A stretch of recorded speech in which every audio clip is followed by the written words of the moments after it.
পবিত্র ঈদ উল ফিতরে ট্রেন যাত্রা নিরাপদ করতে বিশেষ নজর দিয়েছে বাংলাদেশ রেলওয়ে।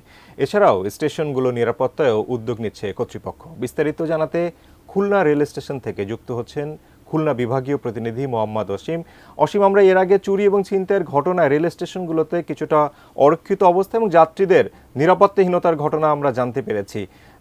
কি রকমের প্রস্তুতি তৈরি হয়েছে বা নিয়েছে রেল কর্তৃপক্ষ, আপনার মাধ্যমে জানতে চাই আপনার স্থানীয় অবস্থা। বাস্তবতা বলছে যে আসলে যেটি বিভিন্ন সময় রেল স্টেশনের অরক্ষিত থাকে সেটি কিন্তু এবারও ব্যতিক্রম নয়। তবে রেল কর্তৃপক্ষের সঙ্গে আমি কথা বলেছি, তারা যেমনটা বলেছেন যে এবারে ঈদে ঘরমুখ মানুষের যাত্রা নিরাপদ করতে কিন্তু তারা বিভিন্ন ধরনের পদক্ষেপ নিয়েছেন।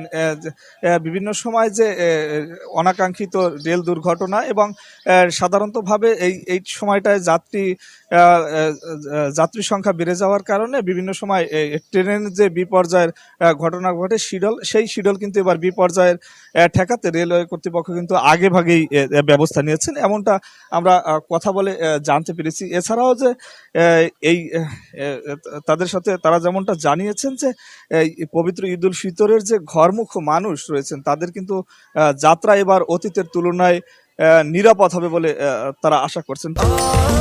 স্বাস্থ্যকর অল টাইম ফ্যামিলি কেক, সব সময় অল টাইম হেলদি লাইফ। তারা বলছেন যে আসলে বিগত দিনে বিভিন্ন সময় যে রেল দুর্ঘটনায় জানমালের ক্ষতি, যাত্রী ভোগান্তি আর বিপর্যয়ের কারণে বিভিন্ন সময় সঠিক সময় যাত্রীরা গন্তব্যে পৌঁছাতে পারে না। তবে এবার তার থেকে বের হয়ে আসতে চায় রেল কর্তৃপক্ষ, এর জন্য তারা বিভিন্ন ধরনের পদক্ষেপ নিয়েছেন। একই সাথে রেল পুলিশের সঙ্গে আমার কথা হয়েছে, তারা যেমনটা জানিয়েছেন যে এবারের ঈদকে ঘিরে ট্রেনের ভিতরে বাইরে 3 ধরনের নিরাপত্তার পরিকল্পনা নিয়ে কাজ শুরু করেছেন।